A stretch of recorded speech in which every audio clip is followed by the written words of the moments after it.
আসসালামু আলাইকুম রহমতুল্লাহ। আলহামদুলিল্লাহ, আল্লাহ পাকের অশেষ মেহেরবানি। আমাদের ইরি ধান এবার 2026 সালের প্রায় 4 ভাগে 3 ভাগ পেকে গেছে, আর 1 ভাগ বাকি আছে। সকালবেলা সূর্য উদিত হইতেছে। আমি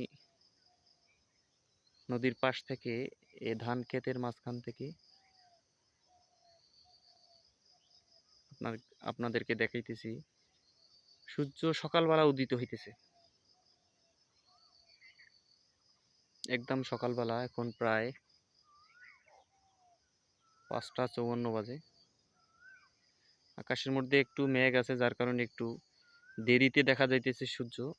আরো অনেক কাছ থেকে দেখা যায়। গাছের মনে হয় যেন গাছ থেকে, বা ওই যে গাছগুলো দেখা যাইতেছে, বাগানের ভিতর থেকে বাহির হইতেছে, এরকম দেখা যায়। তো আলহামদুলিল্লাহ, ধান অনেক পেকে গেছে। আমাদের কৃষক ভাইরা তাদের সোনালী ফসল 4 থেকে 5 দিনের মধ্যে ঘরে তুলতে পারবেন, এরকম সম্ভাবনা দেখা যাচ্ছে, যদি আল্লাহ পাকের কোনো আজাব গজব না হয়, আকাশের বৃষ্টি না হয় সেরকম। 4 থেকে 5 দিনের মধ্যে এই মিনিকেট ধানগুলো সম্পূর্ণভাবে তাদের ঘরের মধ্যে তুলতে পারবেন কর্তন করে।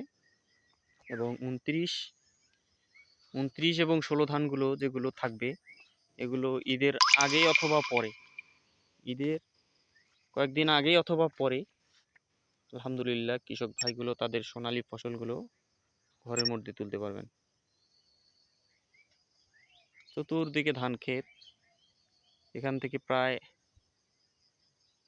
1.5 কিলোমিটার দূরে আমাদের বাড়ি।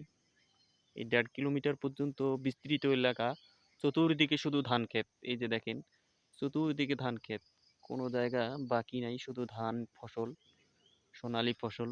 কৃষকের মুখে হাসি, আল্লাহ পাক যেন এই হাসিকে অক্ষত রাখেন। তাদের সোনালী ফসল, কষ্টের ফসল, তারা যে কষ্ট করে পরিশ্রম করে টাকা খরচ করে এই সোনালী ফসল রোপণ করেছে, আল্লাহ পাক যেন তাদেরকে সহি সালামতে ঘরের মধ্যে এই সোনালী ফসল উত্তোলন করার তৌফিক দান করে। এই ধান কর্তন করে তাদের ঘরের মধ্যে শুকিয়ে এবং ভালো যেন একটা বাজার মূল্য কৃষক ভাই পায়। এটা আমি সকলের কাছে আশা প্রত্যাশা করতেছি, যেন কৃষক ভাই তাদের সোনালী ফসল, কষ্টের ফসল ঘরে তুলে একটা ভালো বাজার মূল্যে যেন বাজারজাত করতে পারে, বিক্রি করতে পারে। এবং তাদের সামনে ঈদ, কোরবানির ঈদ, এবং এই ঈদ উদযাপন যেন তারা সঠিকভাবে পালন করতে পারে। তাদের মুখে এবং ছেলে মেয়ে বাচ্চার মুখে যেন হাসি ফুটাইতে পারে। এটাই একজন কৃষক ভাইয়ের সবচেয়ে বড় সফলতা। সে নিজে যেন হাসি মুখে থাকে এবং তার ছেলে মেয়ে সন্তান যারা রয়েছে তাদের মুখে যেন হাসি ফুটাইতে পারে। এটাই সকল কৃষকের আশা প্রত্যাশা। আসসালামু আলাইকুম।